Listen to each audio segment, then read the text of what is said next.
La congrégation Saint-Thomas de Villeneuve est fondée au XVIIe siècle, une période marquée par de nombreuses difficultés. Le roi Soleil est alors au pouvoir, la construction du château de Versailles et les incessantes guerres sont à l'origine de nombreuses famines. L'espérance de vie n'est que de 25 ans environ, la misère est grande dans la majeure partie de la population. Et personne n'y change rien ?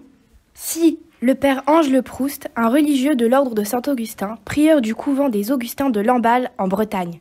Et qu'a-t-il fait pour se mettre au service des autres ?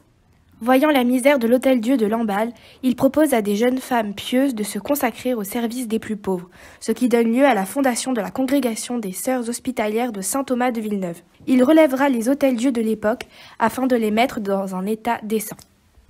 La congrégation Saint-Thomas de Villeneuve, d'où vient ce nom ? C'est celui de Saint-Thomas de Villeneuve, un évêque espagnol du même ordre religieux que le père Ange Le Proust. Il a été canonisé en 1658 et le père Ange l'a pris comme modèle de charité envers les pauvres et les protecteurs de la congrégation.